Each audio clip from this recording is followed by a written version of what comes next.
It's another Mink and Diamond Lifestyles of the Rich and Famous, your VIP ticket to the 24-karat core of success.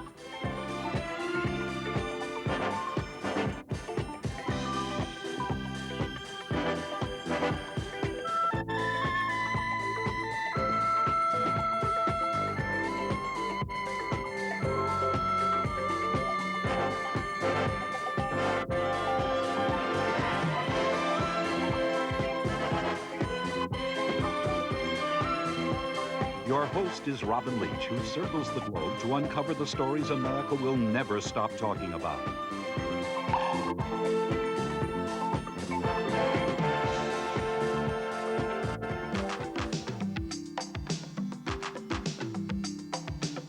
It's a long way from evil JR and Dallas, and when runaway adventurer Deborah Shelton packed her trunks to explore the land of smiles, she rode in high style.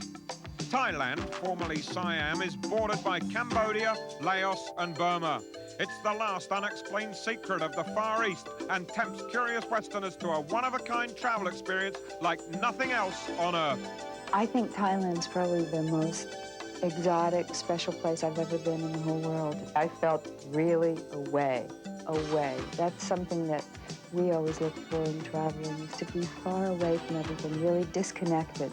Deborah settled in easily to the absolute comforts of the super deluxe surroundings of our #1 ranking for the world's best grand modern hotel.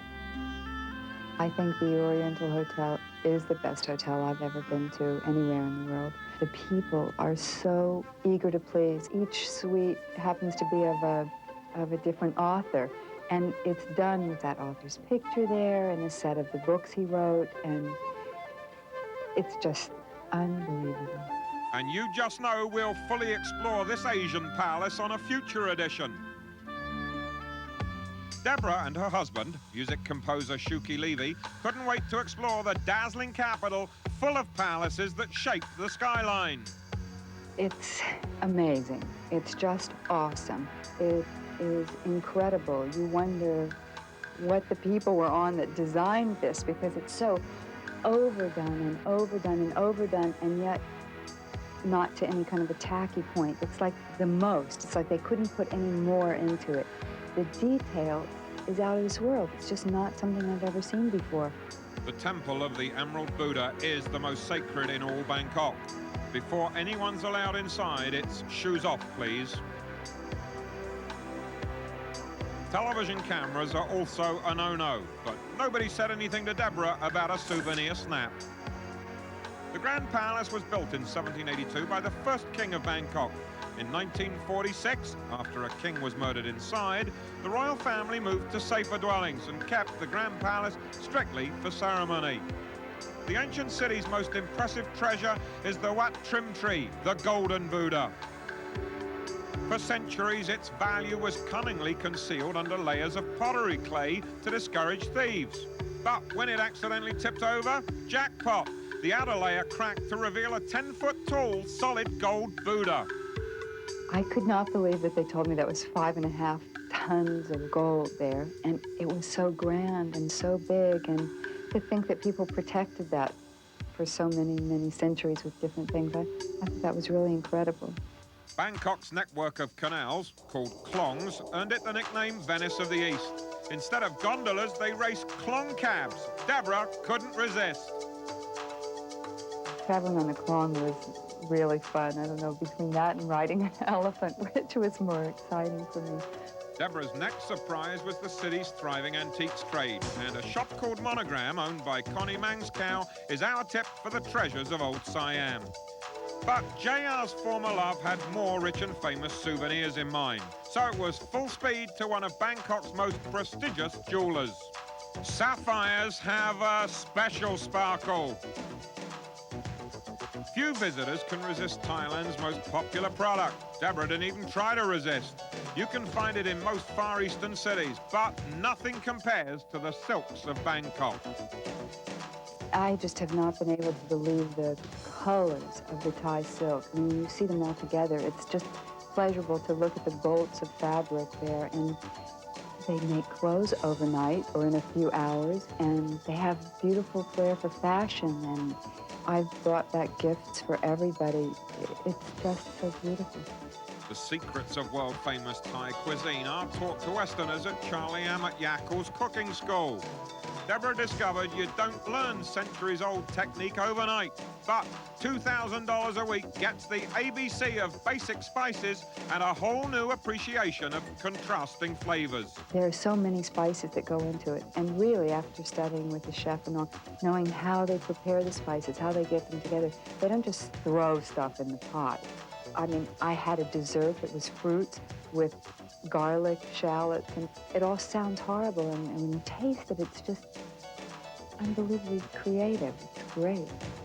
Across the Klong from Bangkok's Oriental Hotel, the Sala Nim Ram restaurant is a world's best bet for gourmet Thai food. Deborah and Shuki decided to really tie one on with a traditional 8-course feast with all the extras. Just when they thought the extravaganza of taste sensations couldn't get any better, cabaret time!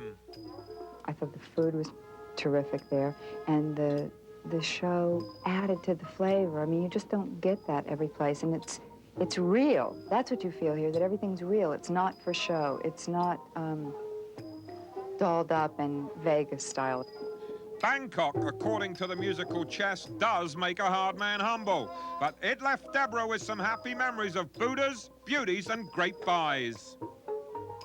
The gold, the jewels, and the colors, it just takes you away. I just have so many memories to live off of for a long time, or a short time till I can get back.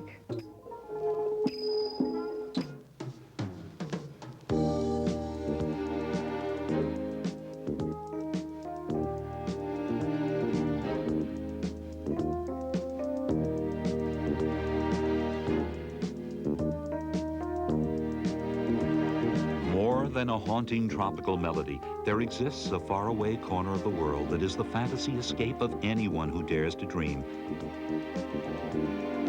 Andie MacDowell found fame and fortune starring in the movie St. Elmo's Fire. But when she needed a break from the roller coaster of Hollywood, she listened with her heart and heard the call of the land where dreams are made. Andie's adventure began with an 11-hour luxury Qantas flight from Los Angeles to an enchanted world. Destination Nandi on the island of Viti Levu, just 15 minutes away from one of the world's most luxurious resort hotels. When I got there, the first thing I wanted to do was get to the beach and get some rest. So I threw on my bathing suit. I walked out my door and I found this perfect spot all by myself. I laid down, and the next thing I knew, the waiter brings me up this beautiful drink. And it was like paradise. It was perfect.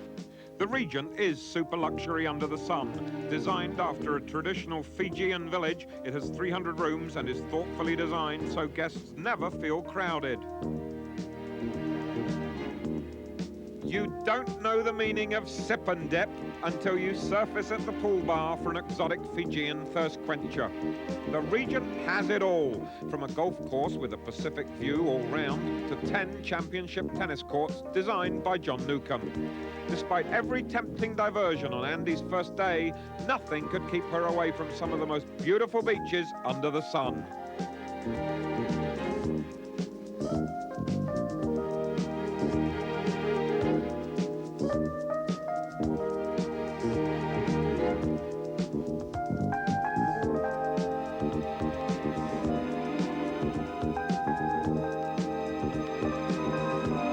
Splashing through Fiji's cool, clean surf can give a girl an appetite. So Andie joined Sister Barbara for lunch at the first of the region's 3 gourmet restaurants she would visit.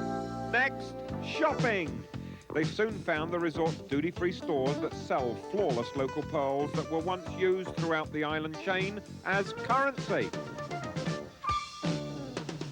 At the end of the day, take a sunset ride on your horse. It was just like a dream come true. But it was only the beginning of her adventure of a lifetime. Early next day, she caught the seaplane. Mission to seek and find the true Fijian experience on the mysterious outer islands. Of 300 enchanted islands, only 100 are inhabited. Andy picked Turtle Island on the Yazawa chain and found a real-life fantasy island. Privately owned by American millionaire Richard Avanson, Tiny Turtle Island is one of the best-kept secrets of the rich and famous. A dozen couples at a time vacation on Avanson's 500-acre island, and each couple gets their own private beach. Turtle Airways will splash you down onto what's got to be the perfect place for anyone who hates crowds. You leave more than your cares behind here. You leave cash and credit cards too. The $300 a night per person price tag is settled well in advance. All you have to do is kick back and enjoy life the way it was meant to be lived. Little wonder Turtle Island was the perfect location to shoot Blue Lagoon. We've all seen the movie. Now feast your eyes on the real thing.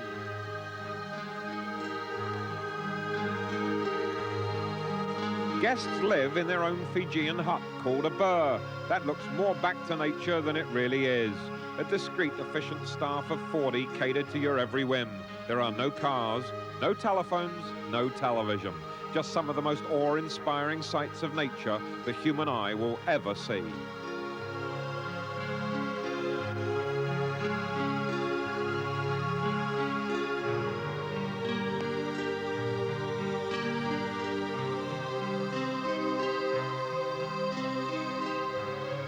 The specialty about Turtle Island is that they want to create your own fantasy.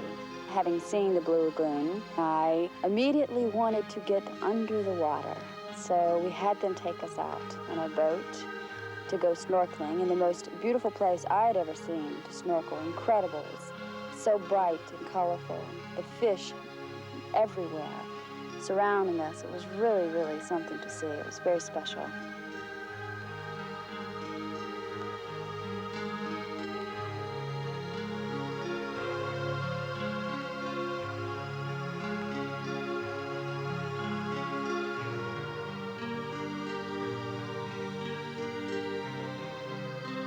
The wonderland beneath the turquoise blue Pacific is an eye-opener. In warm, clear waters, you'll find exotic marine life for study or for lunch.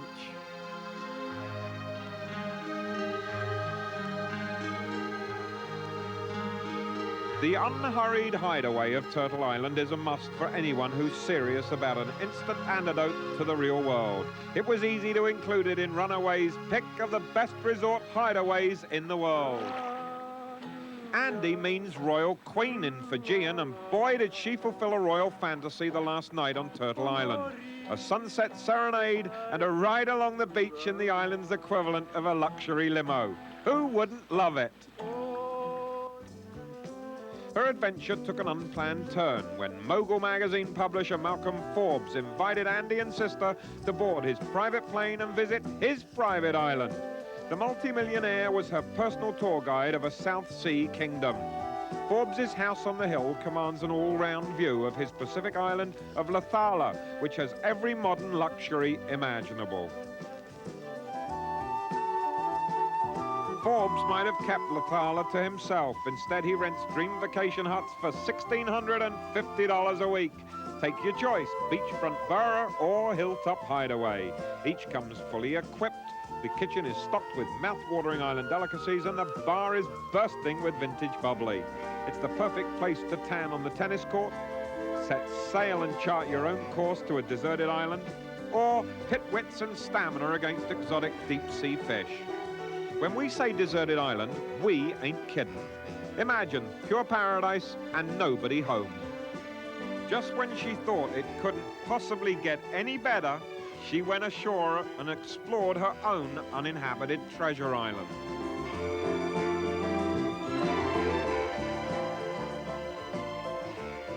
Dusk heralded the sad farewell to this magical chain of islands that appear to have no bearing on the madcap real world beyond. On her last night, Andy allowed herself to be swept up and away by the magic and mystery of Fiji, tempting land of tropical dreams.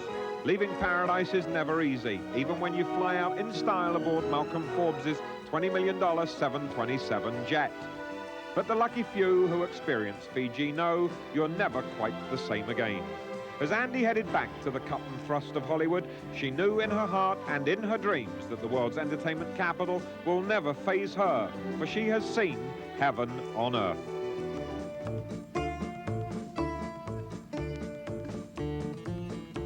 The Greek islands are the hippest Hellenic hotspots in the Aegean.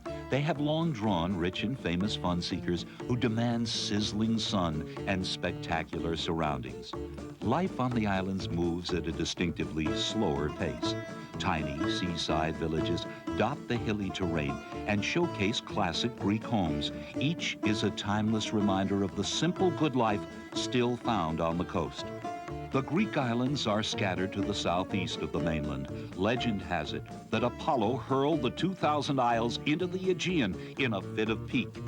Though unmistakably part of glorious Greece, each island has a unique style, from barren to bountiful. Just choosing among all your options is a Herculean task.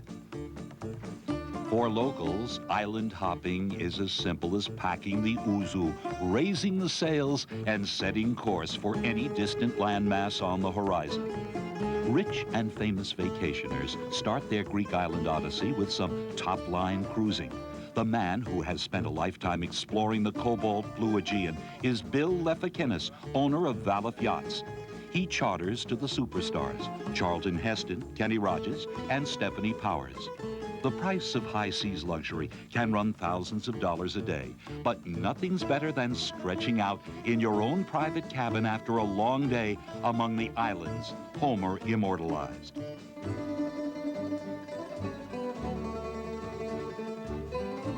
Hollywood beauty Claire Yarlett and husband Claude Ravier had a simple request for Valef yacht owner Bill Lefakinis. Find a very special charter ship for their Greek island adventure. No boats about it. It just had to be his $10 million, 112-foot high seas hotel, Do Venus. Complete with captain, cook and crew, it costs $10,000 a day. But any trip in this deluxe dream machine is smooth sailing. Our visitors soaked up the sun and realized what they'd been missing as landlubbers.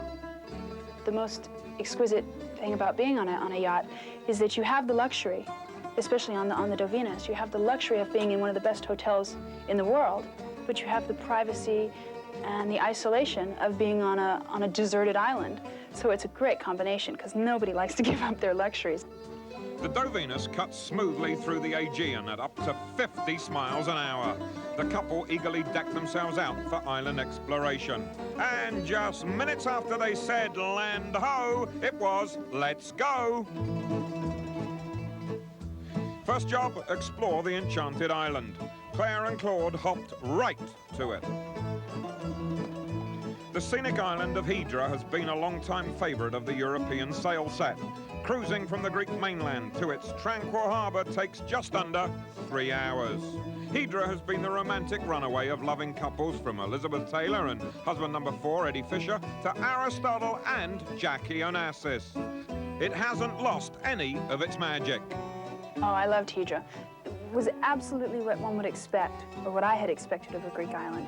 In Hydra, being chauffeured doesn't mean a limo. No muling. 4 on the floor refers to donkey power because cars are strictly forbidden. The island has changed little over the centuries. Visitors feel they've stepped back in time. We took a mile-long hike up Hydra, which was really worth it when you came up to sort of a plateau in the mountain and looked out, and you had, nearly a 240-degree view. It was just fabulous. Hydra welcomes vacationers from every corner of the globe.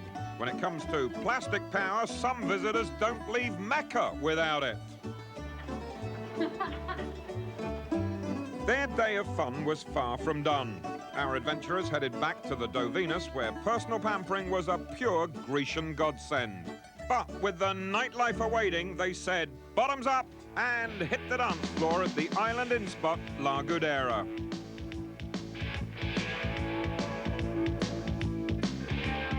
Claire bopped till she dropped, then unwound on the pooped-out deck the next day. Island cruising by yacht will make you feel like royalty in your own floating castle. Claire decreed it was the ultimate queen bee treatment. It's just fabulous being on the boat, going over across the waters and seeing different islands. You have such a feeling of freedom and exhilaration. It's amazing. The good ship Dovenus docked at the next stop off, 35 miles from Hydra and 70 miles from the mainland. There's only one way to tour all 8 miles of the traditional fishing island of Spetses. Riding in a horse and buggy in Spetses was surprisingly comfortable. Actually, probably the best way to get around in that island. Absolutely, the streets are completely unpaved. But it's a lot of fun. It's a novelty. You're out in the air and you're getting some fresh air and you really can see where you're going, and it adds to the charm of the feeling of the island. Its proximity to the mainland makes Spetses more than just a popular summer runaway for Greek tycoons. Rich and famous Hollywood headliners, from Robert Wagner to Anthony Quinn, also make the trek to relax in this super exclusive getaway. At one of Spetses' many sidewalk tavernas, the visitors finally got a real taste for the flavor of the island. Hi. Hi. Oh, good. Yeah, right. That's perfect. The food tasted fabulous. The tomatoes taste fabulous. The cheese is incredible. I mean, the food is really superior. I mean, there's just so many different types of ways they cook. 1 mile west of Spetses is Spatsapula. They say no man is an island, but don't you believe it? Billionaire shipping mogul Stavros Niarchos owns the whole place. He bought his private gem in the Aegean in the 40s, and his arch-rival Aristotle Onassis later countered with the purchase of Scorpius. Discovering a stretch of deserted shore is no problem on Spatsapula. Just drop your dinghy and hit the beaches. Finding your own beach, you don't have to worry about anybody walking along. The feeling is that when you're two of you are there, no one else is spoiling the nature of the island. You don't see another human, so you feel completely removed from civilization. The couple's final stop was the 9-mile island of Paros. Claire and Claude scaled to the highest point on the island and took their adventure to new heights. So you could look across, you see the mainland of Greece, and you could see the channel and the islands. It was probably the most busy, active view that we had seen since we'd been on the trip, but just beautiful. The chef pulled out all the stops on their last night aboard Dovenus. They were treated to a seafood feast fit for King Neptune. It was a fabulous finale to an unforgettable Aegean adventure. Claire discovered there really is a Greek island for everyone. Greece has a taste for everyone. If you want to go away and be completely isolated, you want to be on a private island, you want to be on an uncivilized island, or you even want to be on an island that has nightlife, you can do all of them. I was told when I left Athens that I would fall in love all over again, and they were absolutely right, except that I fell in love twice. Once again with Claude and once again with the Greek islands.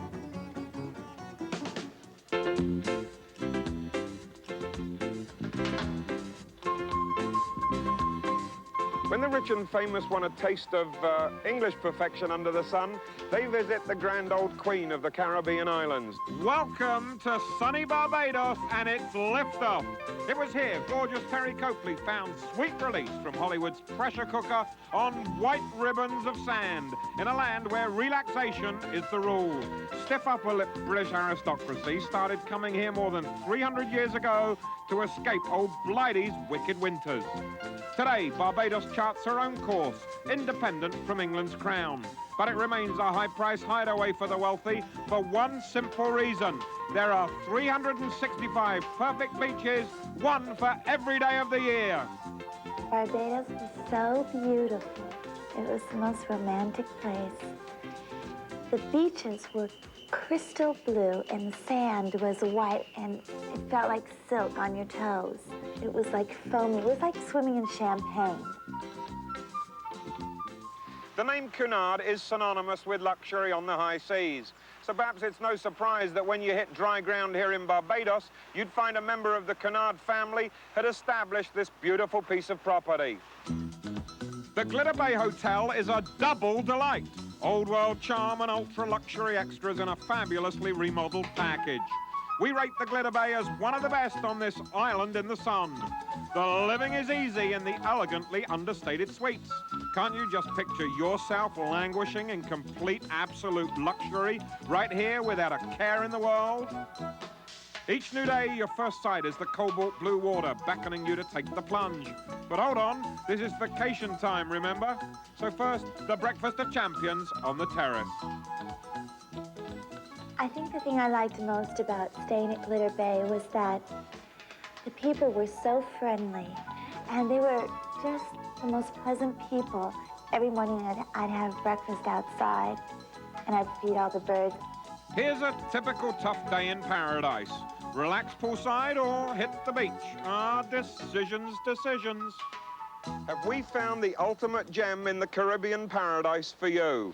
This is Bachelor Hall in Barbados. It costs $8,000 a week, but when you look around, you'll easily understand why. Pass through the gateway to your private retreat next door and voila, your own tropical Garden of Eden. Each bedroom at no expense spared Bachelor Hall opens onto the shimmering aqua blue pool. If it was anywhere else but Barbados, you'd be forgiven for never leaving. But we couldn't stop our outdoor girl, Terry, from exploring this secret Shangri-La, which we rate as Runaway's best hideaway retreat. There's no better way to bear back. It was so romantic at night because the sky is so clear, and it seems like all the stars have gathered in this one little spot above Glitter Bay, and you could hear the music playing just like a soft sort of tropical reggae. When the sun goes down, the fun really begins, and the beat is downright addictive. This was a hard act to follow, but we were all affected by the throbbing Caribbean rhythm of the night. Terry had no choice about taking center stage.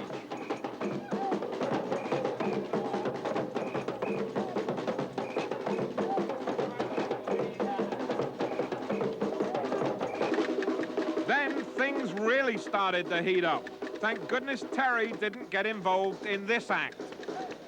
After a full day's excitement, we were both ready for something quieter.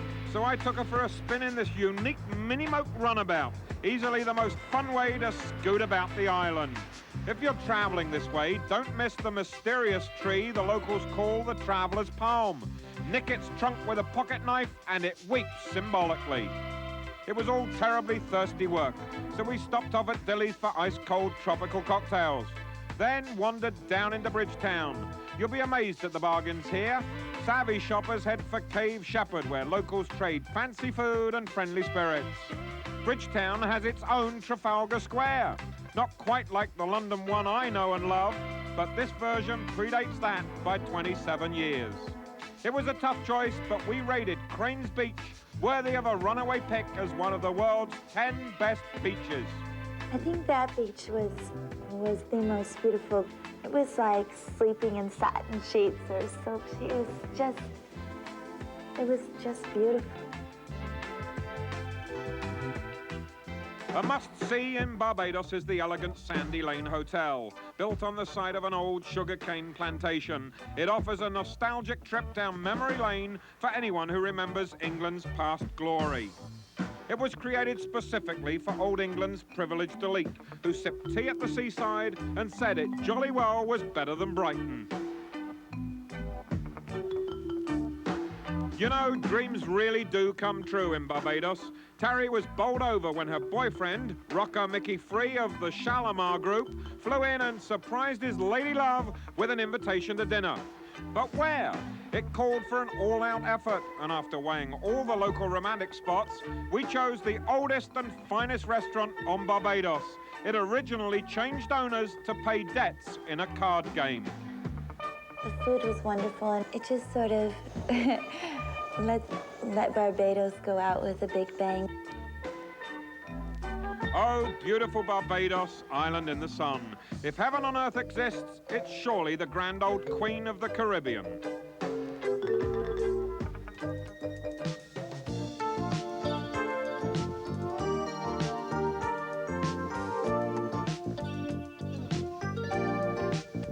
When the Windsong made its debut in New York City's harbor in 1987, we predicted it would join its sister ship, the Windstar, as the most luxurious way to travel the tropics.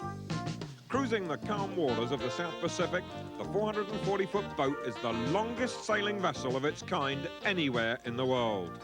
Determined to find out why the jet set and the sail set fell head over keels for the Windsong, Tracy Scoggins and mandate John Hall cast off for a once-in-a-lifetime voyage around French Polynesia on the ultimate super ship. The joy of this boat is that it's a sailboat. You really have the feeling of being more one with the sea. You know, you don't have to rely on the engines, and you can sort of go back in time in your mind. It's primitive here, and I think in keeping with that primitiveness, it's nice to be on a true sailing ship.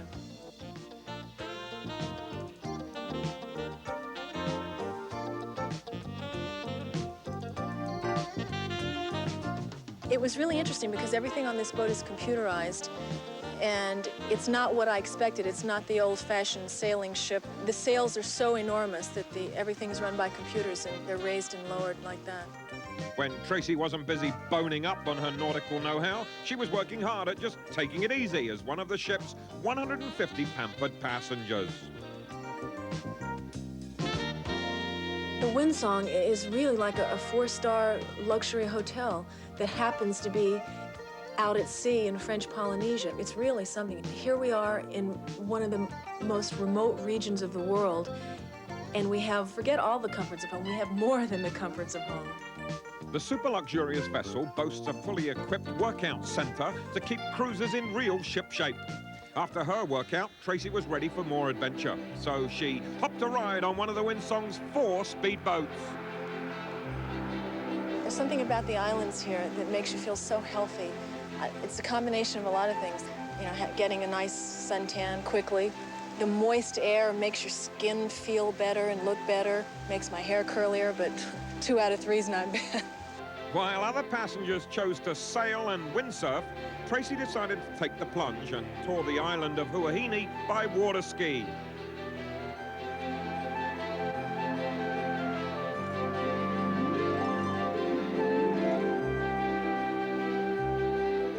This is really something to...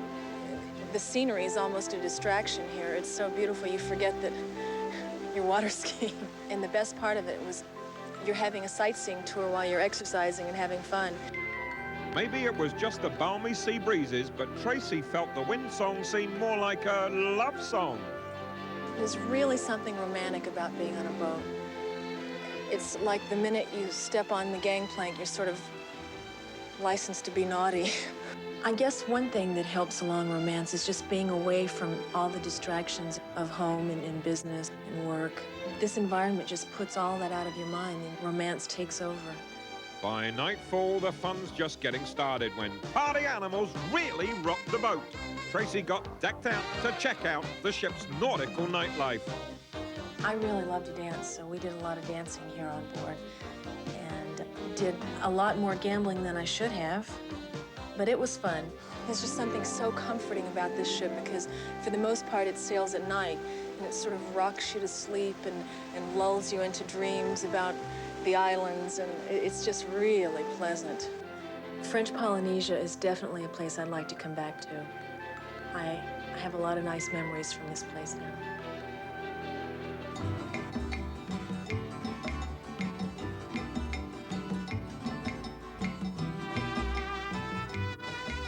Nestled on the Santiago Peninsula between Acapulco and Puerto Vallarta, glistening Las Hadas overlooks the Bay of Manzanillo on Mexico's Gold Coast.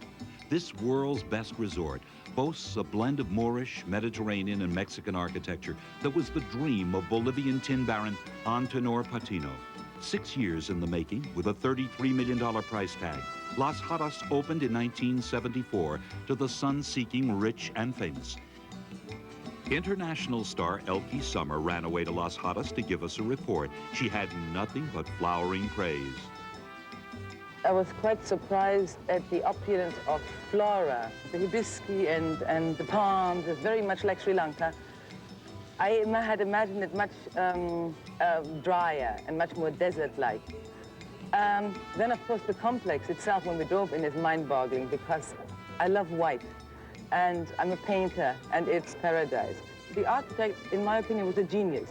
He combined a lot of styles into one total symbiotic kind of building complex. Even in the rooms, the edges are rounded. There are 203 deluxe rooms, 63 are suites, and one is a perfect 10 after Bo Derek made it famous in the hit movie with Dudley Moore. The price? $800 a night. Each room has a spectacular view, and some even have private pools.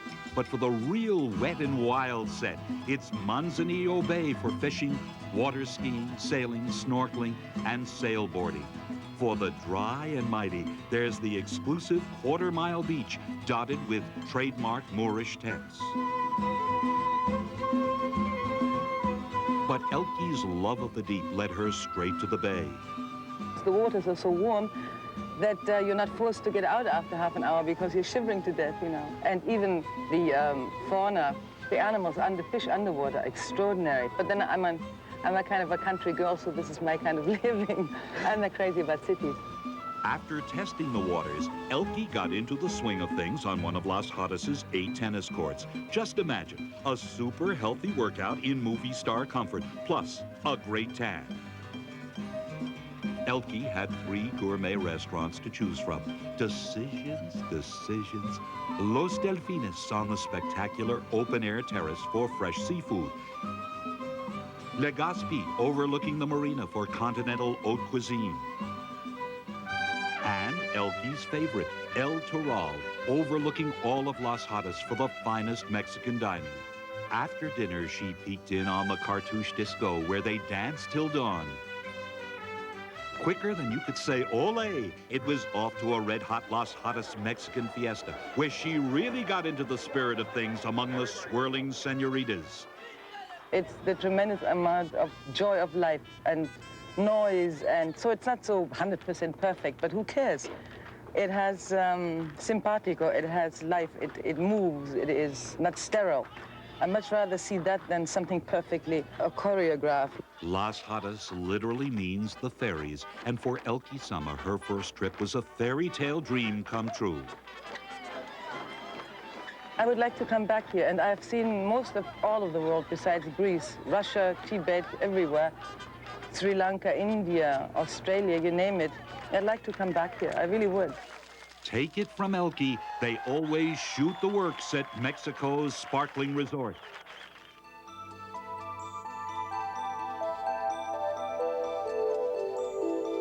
Dynasty's Leanne Hunley had over 13,000 Indonesian islands to choose from.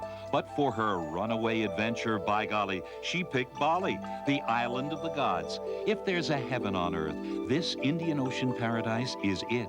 Bali's refreshingly primitive beauty draws jet-setters from all over the world. Located just east of Java, the country's larger main island, Bali is by far Indonesia's most popular destination. On the island, the dry season extends from June to October, but it was more than just the tropical climate that appealed to Leanne. I loved getting up every morning and having my coffee out on the balcony and just looking out and enjoying the view, because a lot of a vacation is getting away and doing nothing. And what could be better than doing nothing at the Nusa Dua Beach Hotel? The laid-back lifestyle was an immediate hit with Leanne and husband Bill Sheridan, who found the hotel's style and service as relaxing as the surroundings. The Nusa Dua Hotel is a beautiful hotel. We were treated like king and queen. We felt very comfortable there. If you were going to go to an island where there was nothing else available, you could be happy in this one hotel alone. Leanne's room was a moonlit example of tasteful tropical opulence, but the executive seal of approval went to this suite just 1 floor below. Here, President and Mrs. Reagan rest their heads of state when visiting. Secured with bulletproof glass, the suite comes complete with its own private swimming pool for governing bodies to take a dip. 2 huge master bedrooms offer plenty of presidential space. The cost is just a drop in the budget for America's Commander-in-Chief, $1,200 a night. Now that's Bali high. Bali is known as the Island of the Gods because it's home to over 1,000 temples.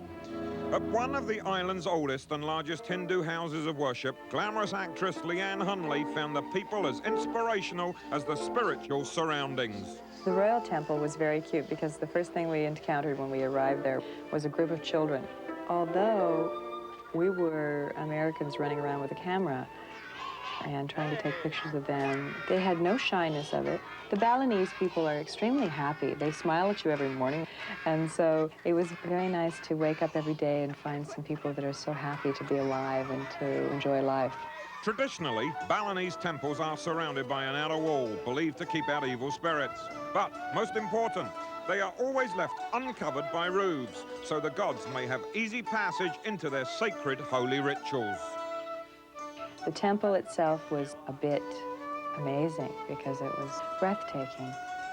I felt in awe of it a lot because, you know, a lot of culture has gone through that place. And they're very serious about their religion, and you don't want to do anything to trespass upon their feelings. A Hindu priest gave his blessings to Leanne's trip.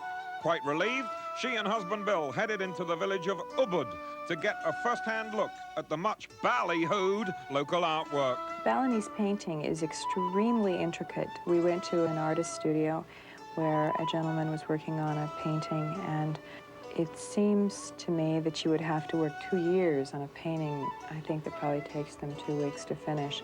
And I think it has something to do with the fact that the Balinese are extremely patient.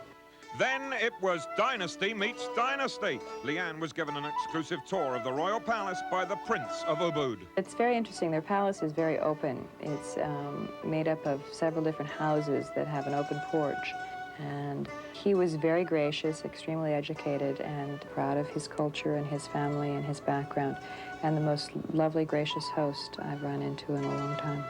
Though Leanne maintains a career and home life, she discovered that balancing act is nothing compared to the one performed by every Balinese woman. I must say, it's not as easy as it looks. I, of course, had to go back to my old charm school days of carrying books upon my head to remember how to balance it on my head. To the headstrong locals, even transporting heavy baskets of volcanic mud is a cinch. The women in Bali work very hard. The men in Bali work very hard. And through it all, they remain very happy people. A must for first-time visitors is watching Bali's master woodcarvers in action. For these expert chiselers, every chip off the old block is a costly work of art. It's phenomenal to me that probably 15 people can sit within a space of the size of a normal bedroom and sit for 8 hours and carve and create such beauty that will last forever. No amount of time is too long for them to spend on the smallest detail. And they are very, very patient. Leanne followed the locals to an area outside of town and discovered it was monkey see, monkey do on this other side of Bali. The monkey forest reminded me, in a way, of how Bali is still a rather rugged country. It still has a lot of its natural habitat. They love their habitat. Back at the Nusa Dua, I joined Leanne and Bill at an Indonesian-style dinner theatre. That evening's show was a command performance of the Ramayana, one of Bali's most popular folkloric dramas. It's interesting to me that there are no words. You are told the story in advance, and then you watch the entire performance, and you understand everything that's happening. As an actress, that's interesting to me because, I mean, words are my method. To this culture, words are not important at all. But what really left Leanne speechless was being pulled out of the audience to take part in the group finale on stage.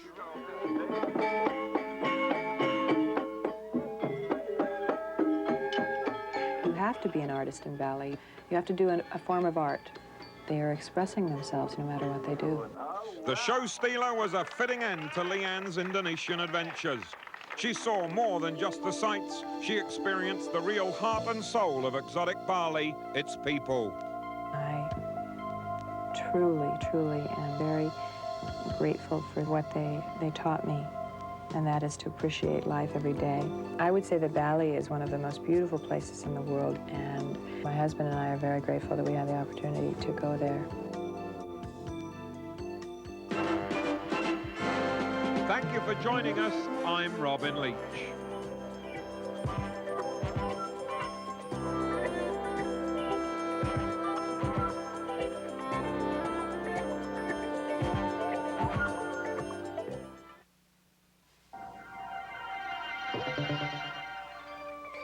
it.